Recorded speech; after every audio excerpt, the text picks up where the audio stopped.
Okay, good morning everyone, and welcome to those who are calling in on this conference call experiment that we're trying this morning. I'm not sure if anyone's even there, but if you are, perhaps you can mute your phone so we don't have any disruptions. But welcome one and all, and I'm so grateful to be resuming our shir. I know we've been on a break. I've had weddings in New York, Baruch Hashem, 3 weeks in a row that have coincided with traveling on Wednesdays. So I'm so happy to be back together, and wishing everyone a Chodesh Tov as well. Okay, we've been studying the Chazon Ish's Emunah Ubitachon. It's an incredible sefer, Faith and Trust, most well known for those two beginning essays on Emunah and then on Bitachon. But as I told you in the past, a wonderful sefer that has so much more in it as well. And what we saw thus far is the Chazon Ish defined for us what is Emunah and what is Bitachon. Emunah is knowledge of God's existence. Emunah is to examine and contemplate the universe, to recognize that everything has a first cause, that things don't come from nothing, and that if there's order and meaning and purpose to the universe, then there is a creator who put it and organized all of it together. Emunah is the recognition that we don't exist out of nowhere, but rather, if one just uses common sense, if you just use logic, if you just apply the same critical thinking that you do to anything else in life, and the same approach that you do to anything else in life, you weigh the evidence, you will find that HaKadosh Baruch Hu's existence, God's existence, is supported by overwhelming evidence, at least as much evidence that supports everything else you do. And we've discussed this in the past as well. Many of you are drinking the coffee from the box of Dunkin' Donuts Cup of Joe that I brought this morning. You have no idea if there's poison, carcinogens, if there's you have no idea what's in there. It could kill you instantly. Why are you drinking it? Do you have absolute proof that all it's going to give you is a burst of energy and not instead cause you to pass out? You have no proof. Why are you drinking it? Because you have overwhelming evidence. You weigh all the variables and you have overwhelming evidence. And the same amount of evidence, we're not examining it today, but the same amount of evidence exists to support the notion that there is a Ribono Shel Olam. That is Emunah. Then the Chazon Ish goes on to describe what is Bitachon.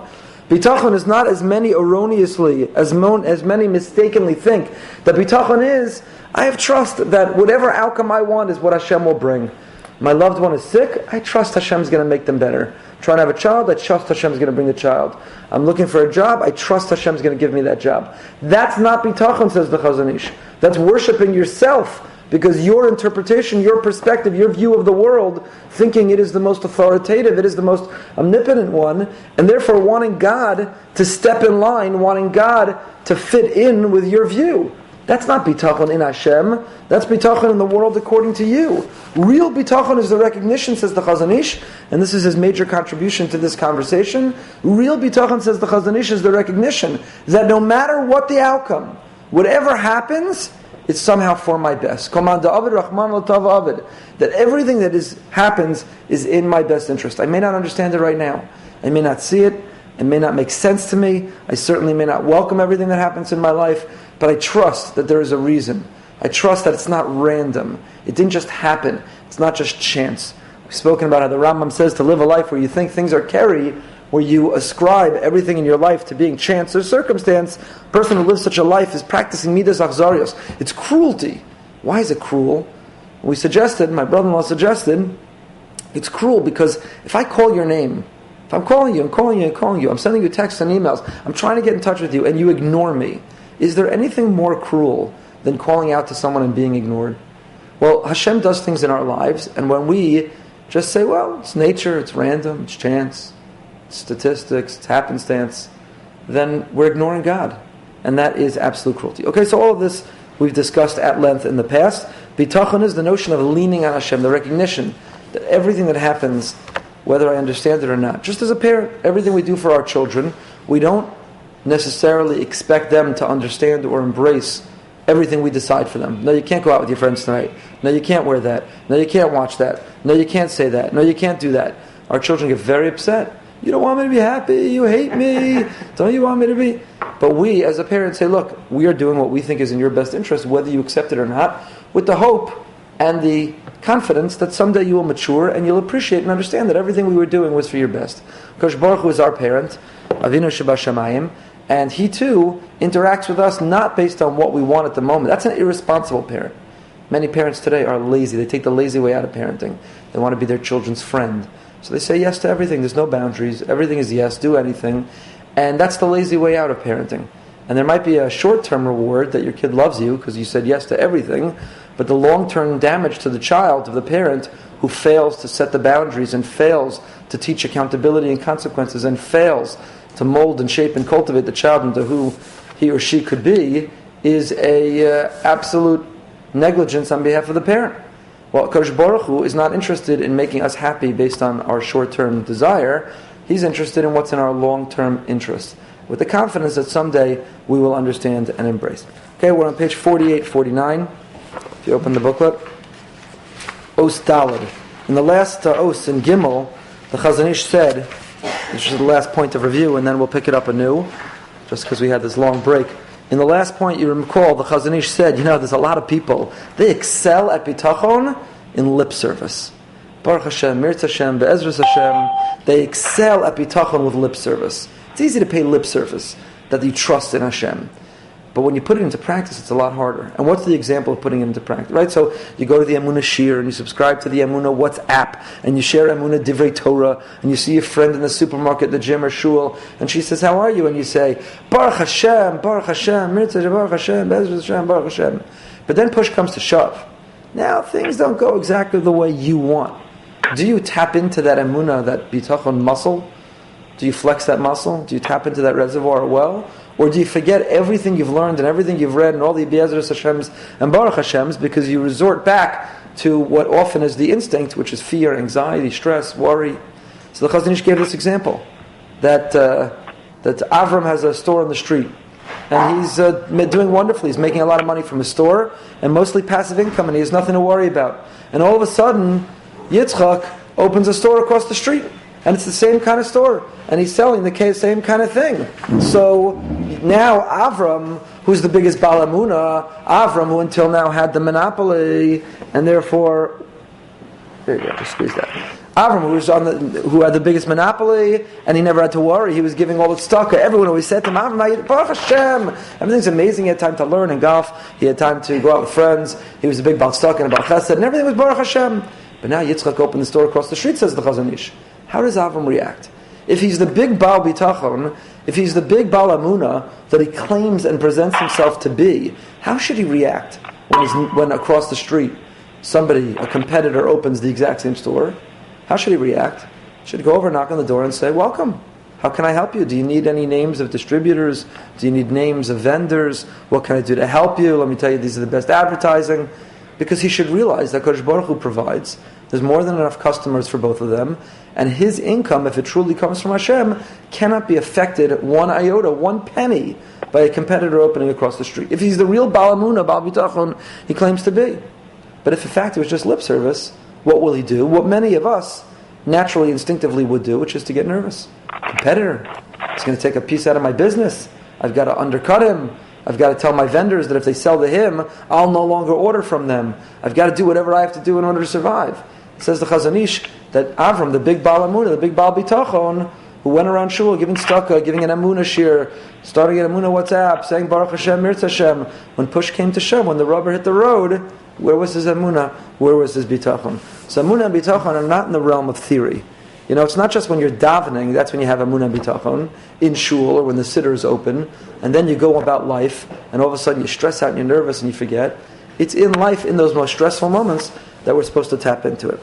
Okay, page 48, 49. Hagemul ha'mekuva lanu meha'alos advarim al sefer, ki ba'aloseinu es hagenus al sefer, ba'im advarim aloatim, u'metapchim al paneinu la'akir es hagenus shel bitachon mezuyaf. The reward we hope to gain from these points, says the Chazon Ish, is that by recognizing the negative aspects and all of the terrible things that come from it, we're forced to recognize the wrongness of false trust. In other words, the reason the Chazon Ish is spelling this out, he says, is so that we realize the danger and the damage of an inauthentic, a counterfeit emunah and bitachon. Right? The biggest Baal Emunah is the biggest warrior. Well, the two don't go together. Chazon Ish says worrying is kfira. If you worry, you're a heretic. If you really believe that God runs the world and everything is for our best, and there's a reason you're stuck in traffic, and there's a reason they didn't call you back, and there's a reason your ID was stolen, you had identity theft, and there's a reason, whatever you're going through, then you don't worry about it, because you really believe there's a reason. And if you're worrying, you don't really believe it's for your best. So says the Chazon Ish, I'm pointing out the failures of Emunah and Bitachon so that we can distinguish between the counterfeit version and the authentic. Lack of trust is a fault of any thinking person. And a person who lacks Emunah and Bitachon comes close to having no part in the basic foundation of Judaism. You hear that very powerful, strong statement the Chazon Ish is saying? If you lack Emunah and Bitachon, you could be doing all the mitzvahs, and you can daven with kavanah, and you can be externally going through all the motions. But if your life is not informed and energized and inspired at its core by an awareness that God is the King of Kings, He's the creator of the universe, that He is before whom we are responsible and accountable, that everything that happens is the result of His omnipotence. If a person lacks that core, not only belief, but the core consciousness and mindfulness that's driving everything in their life, then everything else they're doing is somewhat compromised and undermined.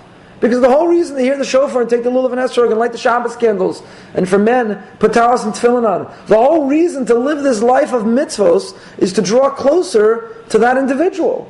But if we're really doubtful and unsure, and really forget the presence of Hashem, then we're just going through these motions. We're going through these motions, which is silly. In other words, the whole reason your husband buys you flowers or writes a nice card or does the romantic gestures or goes even through the motions externally is to enhance a relationship with someone he knows, and you do with someone you know. But if you're going through those motions and you're not even mindful or aware, you don't even know your spouse, the other party, then what's the point of all the external motions you're going through? Not only is it that if you lack this awareness and mindfulness, that you're actually compromising everything else you're doing in Judaism, but a false sense of trust is even worse than that. Person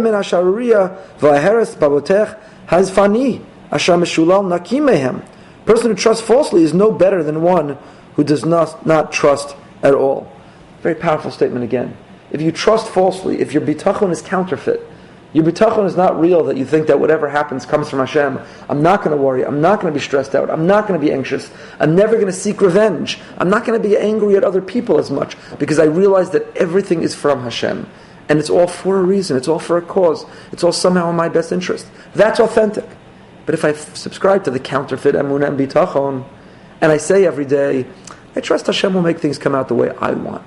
I'm waiting for Hashem to turn things into the success or the outcome that I anticipate, that I desire, that I want. That false counterfeit bitachon is worse than having no bitachon at all. It's worse than not believing in God at all. It's an incredibly powerful statement the Chazon Ish is saying. Ki mishulal min habitachon, v'azay fani mishulal mi bitachon u'michiyuv b'ziyuf. The person who denies, who lacks bitachon, okay, they're failing in one way. They lack bitachon. By the way, you can believe in God but lack bitachon. I think many, or most, in fact, people do. They even poll Americans, and the majority of Americans, 70-something%, believe in God. Believe in God. Is there a creator of the universe? Did we come about through a random Big Bang? Or is the creator omnipotent being of the universe? And even the majority of Americans say, yeah, emunah. I believe there's a creator of the universe. But then you ask the follow-up question. And does he have an intimate relationship with you? Does everything that happens in your life result because of him? Do you feel connected to him? Do you talk to him, rely on him, lean on him? And that's where there's a huge break, where I think a lot of people who know and believe and take the leap of God's existence, but they hesitate, probably because life circumstances often make them feel like God's not involved in their life. Where was he? Where is he when going through a difficult situation? So it's possible to have emunah and not bitachon. And says the Chazon Ish, if that's the case, okay, so you're making one mistake, the mistake of bitachon. But a person who has a counterfeit version of trust not only lacks the authentic version of trust, they violated a counterfeit version. They've perverted, they've distorted Yadus, Judaism. So you believe in emunah and you struggle with bitachon, okay, you have one challenge, you struggle with bitachon. But if you believe in emunah and then you distort bitachon to be that God is going to conform to the way I want the world, so not only do you fail the proper view of the world of bitachon, but now you've distorted and perverted God. And the person promotes and encourages greater ziyuf, because the people around them that they use that language with adopt that. Well, if he or if she lives a life like that, they trust God's going to make it come out the way they want. I also trust God's going to make it come out the way I want. And now you've got a whole movement of false bitachon. A person who lacks bitachon is not going to cause a chil Hashem. But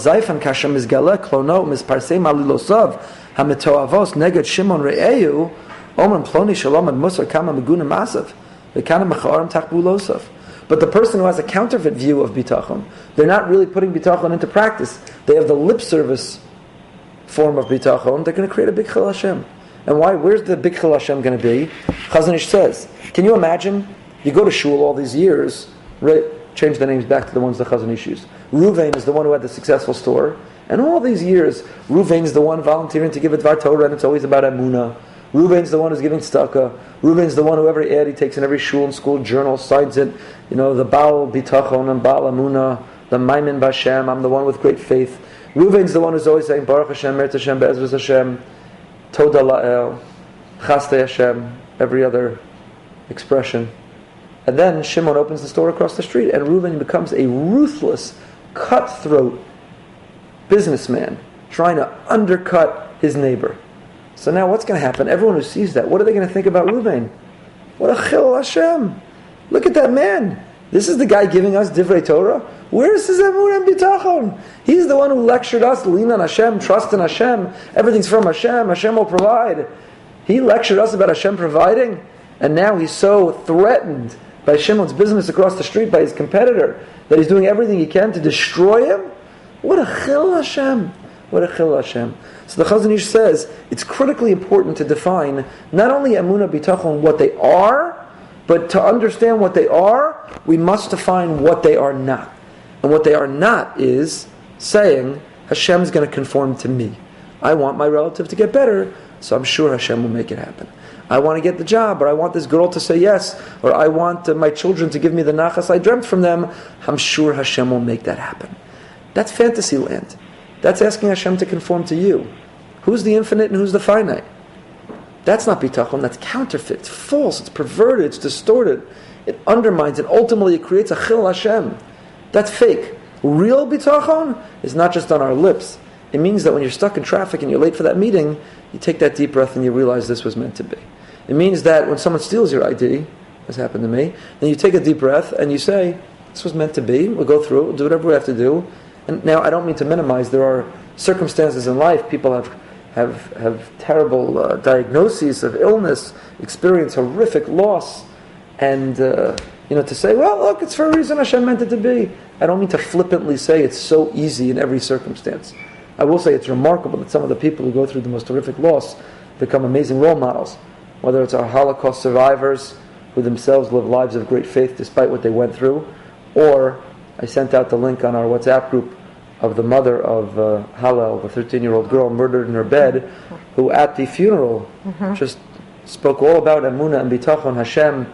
I mean, it was unbelievable. A mother of a 13-year-old girl, brutally murdered, sleeping in her bed, says to Hashem, you gave me the kadon, you gave me a gift, I return her to you. 13 years old, thank you for the 13 years I had with her. It's unbelievable, the emunah that woman had. So sometimes we can find the courage and strength. We lack emunah when we're stuck in traffic. We lack emunah when our Keurig machine breaks down and we lack our cup of coffee that morning. We lack emunah because we stubbed our toe in our kid's toy they left in the middle of the living room for the millionth time.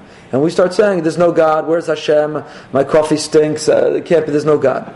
So sometimes we can find strength when we watch that video, when we listen to that eulogy, when we meet that Holocaust survivor, we can find that strength. So says the Chazon Ish, to know what emunah and bitachon are, we have to know what they're not. To practice what they're not is worse than not practicing it at all. And to practice it in real is not just lip service. It's not just saying it, but it's living it. It's applying it.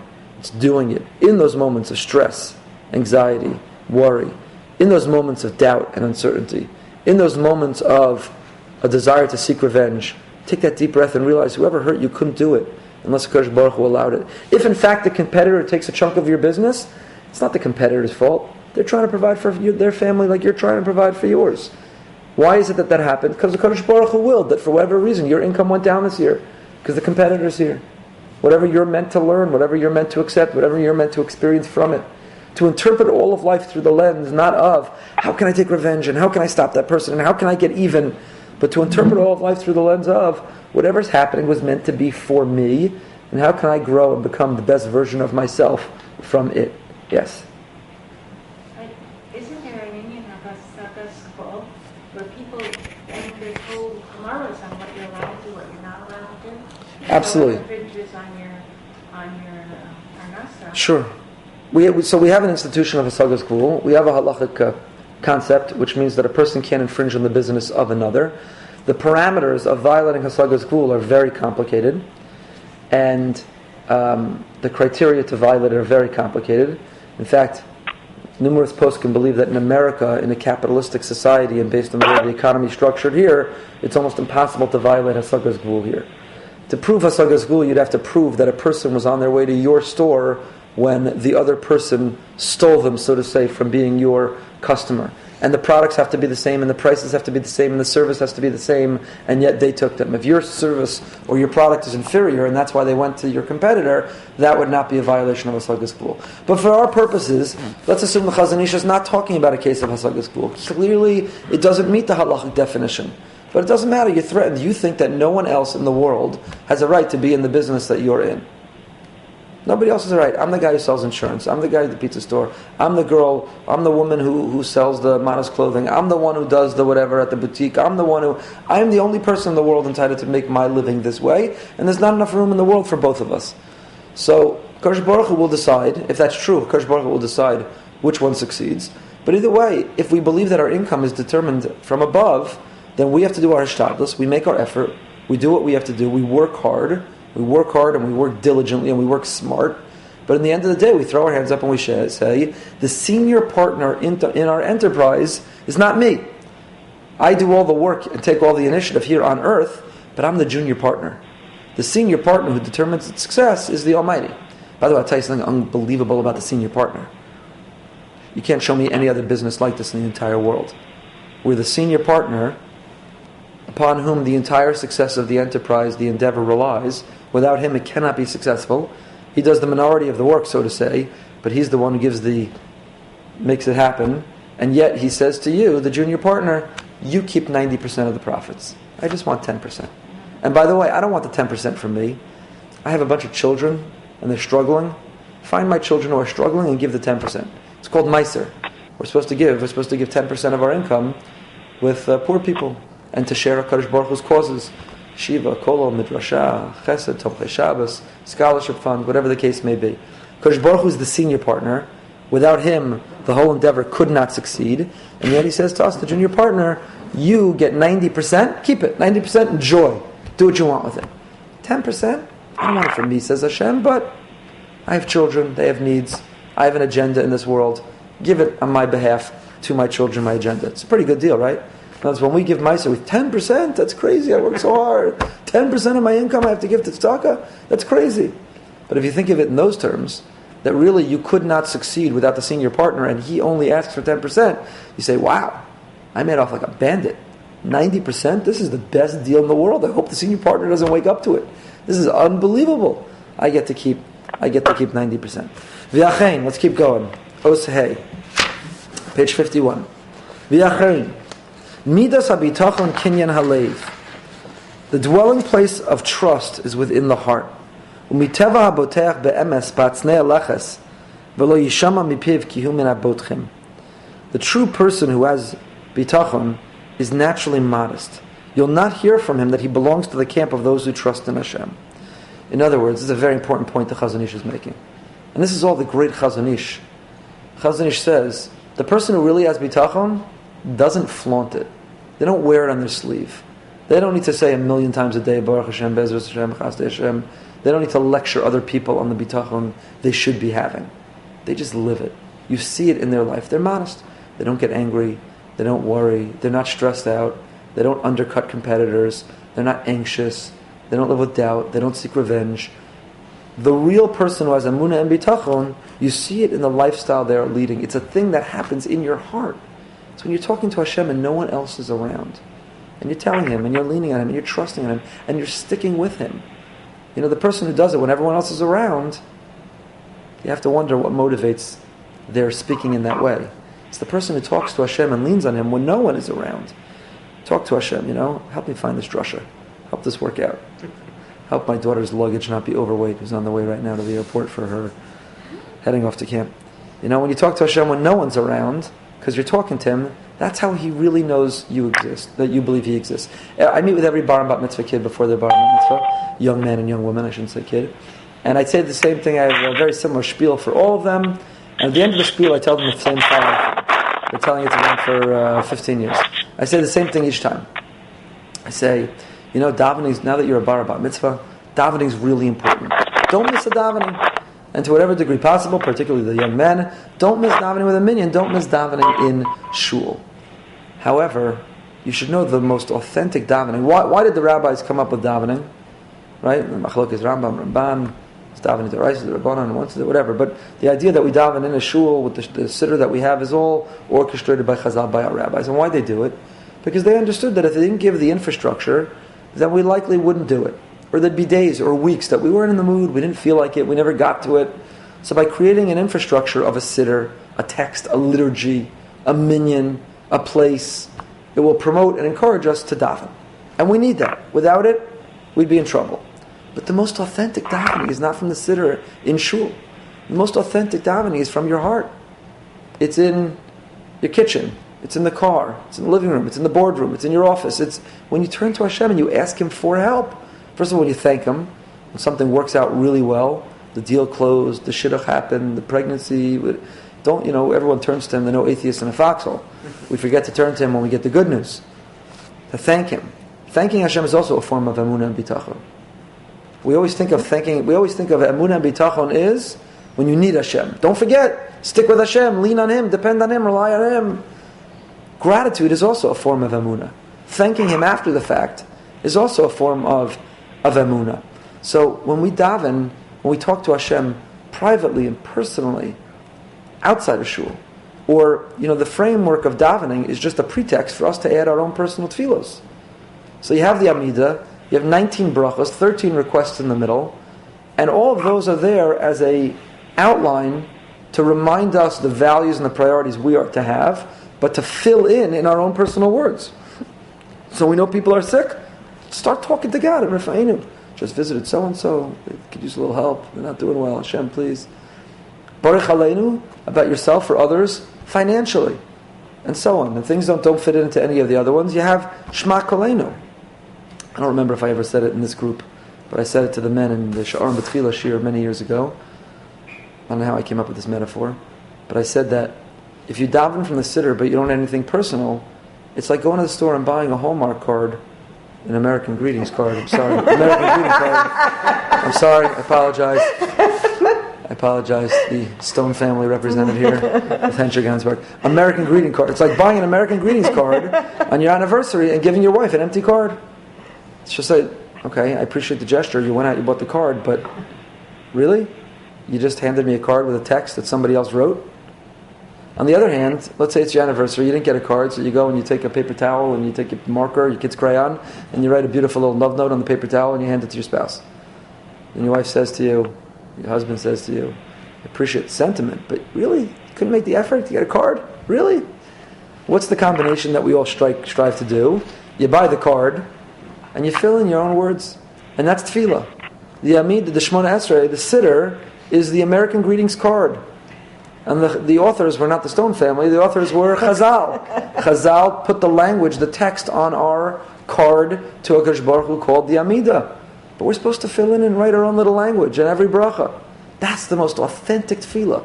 That's where Amunah and Bitachon hit the road. So, it drives me crazy. Every day I see people, they fly through the Amidah, they don't pay attention at all, and they quickly grab out of their talis bag the Pitam Aktoras on a cloth, because they read somewhere that if you recite Pitam Aktoras from a cloth every day, it's a skula for a gezunta parnasa. Okay? First of all, according to some, it's Keneged Halacha, you're not supposed to print psukim on a cloth, a parsha that's incomplete. Okay, forget the halachic challenges of it. But you just had an audience with the Almighty. You just had an audience with the Almighty. And what did you do? You ran through it, you ignored it, you didn't take advantage of it, and you recited a script from somebody else. And then you ran from that audience with the Almighty to go subscribe to some heebie-jeebie magic that you think will make the Almighty fulfill what you want Him to do. That's such a wasted opportunity. What a lost moment. What a lost moment. I was just in New York. Was it New York? I don't remember where I was. It was a wedding. And somebody said to me that they have a friend not from Boca. They've gone through difficult times. And they've tried to observe a particular skula and it hasn't worked. And now they're going to Eretz Yisrael. And can I recommend which rabbis they should go to for brachas? I said, no. I have one recommendation. Go to the Kotel. I understand. I can get you in the Oval Office.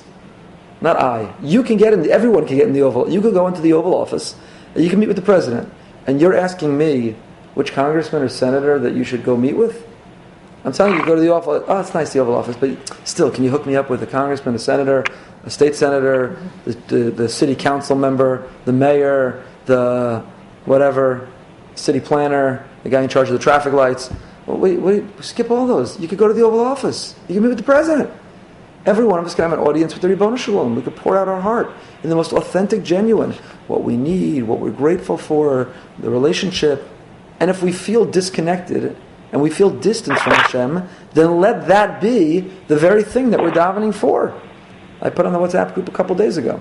Let that be the very thing that we're davening for, because that happens to be one of the things we daven for every day. Every day. Simcha keinu imahem. Kosh Baruch Hu, tein sachar tov l'chol.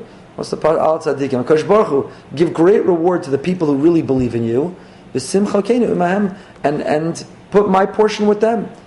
I struggle, God. I struggle to see you in my life. I struggle to feel your presence. I struggle to lean on you. So it's very paradoxical.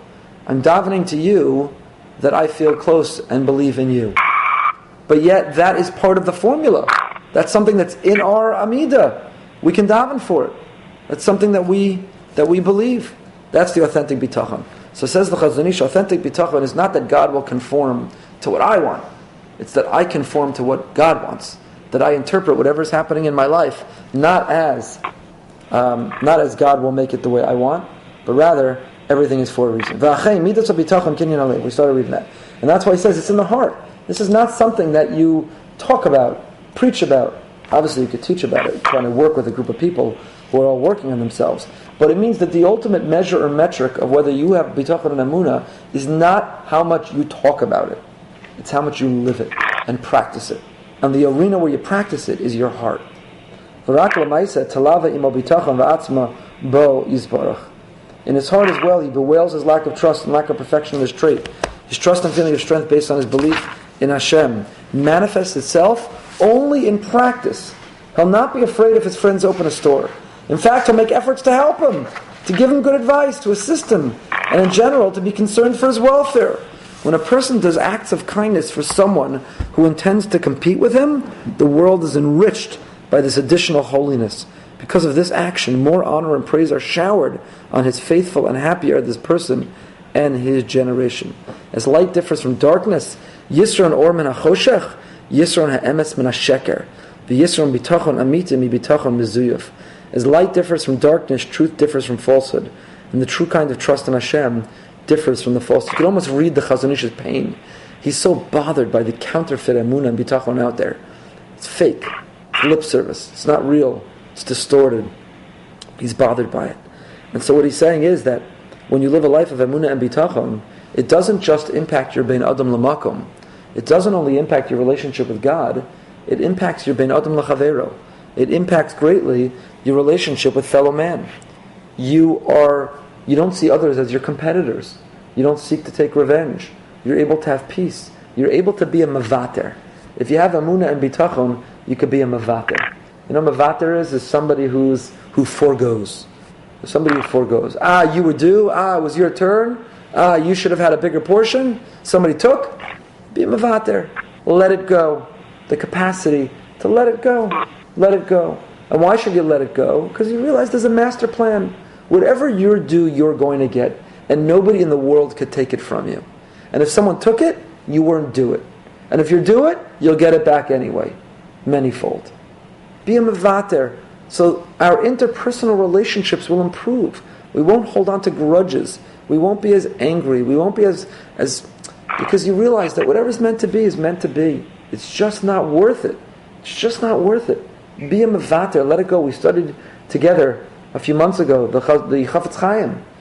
Chafetz Chaim writes that, you have all the children fighting. The one child who says, I'm happy with what I got, you'll give that child a double portion. The children are all fighting about who got which and which got the bigger portion, and I want that flavor, and it's not fair to me, you gave last time. Everyone's killing each other and fighting with one another, and the one child says, but whatever you give me is fine. What are you going to do with that child? Here's 5 portions. Here, come, let's go out for ice cream together, me and you. So Kosh Baruch Hu looks at us and he says, if you have emunah bitachon in me, stop fighting with your siblings. Because if you're happy with what I give you, I'm going to give you an even bigger portion.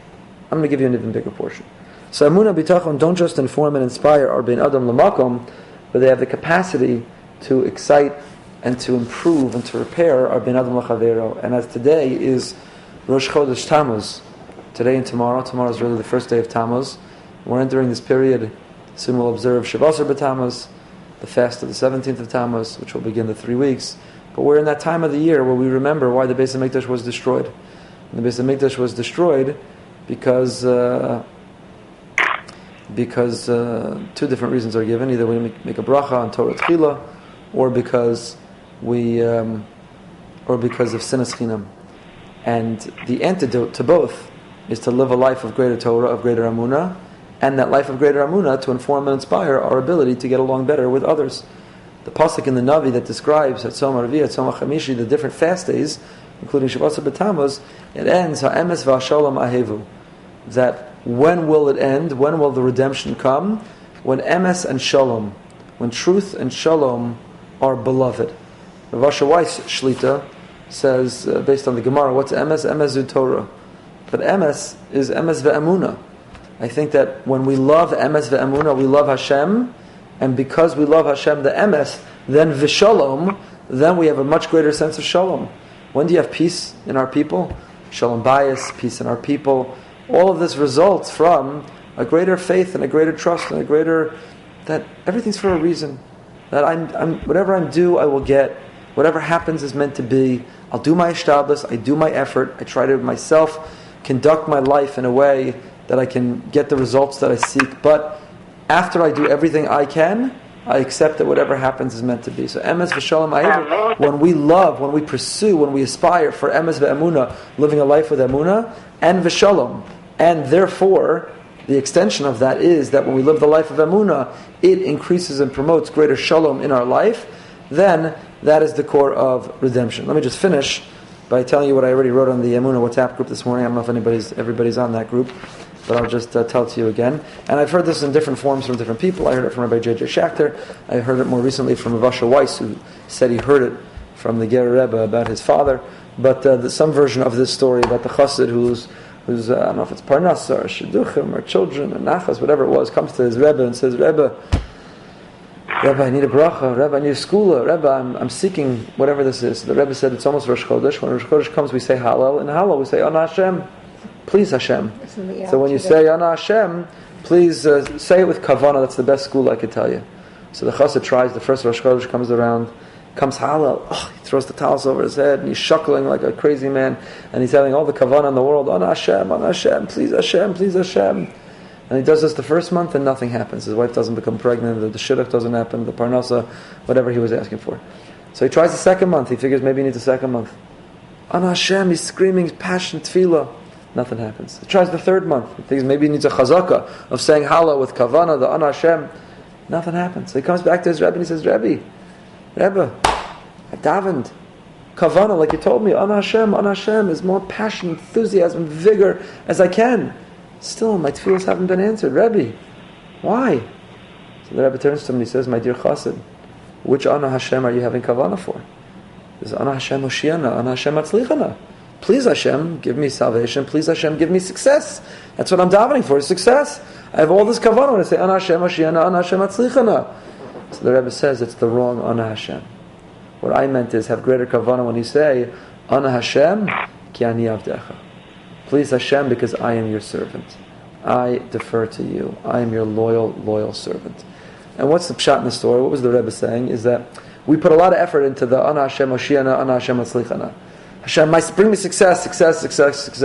give me what I want. Parnasa, children, shidduchim, baby. Hashem, give me what I want. Hashem, give me what I want. Hatzlacha, give me what I want, what I want. We need to put a little more emphasis on the Ana Hashem ki ani avdecha. Hashem, I'm your Eved. I defer to you. You're the omnipotent, infinite being. I am your lowly servant to fulfill your goals here on earth, your mission on earth. Ana Hashem ki ani avdecha. So Amrit Hashem on this Rosh Chodesh today and tomorrow, we should be zocha to say Ana Hashem ki ani avdecha with tremendous kavana, and in so doing to become great people of emunah and bitachon, not just on our lips, but in our hearts, in our actions, in all that we do, and in so doing, we should be zocha and merit the emes v'shalom ahevu that will bring the geula shalema. Amen.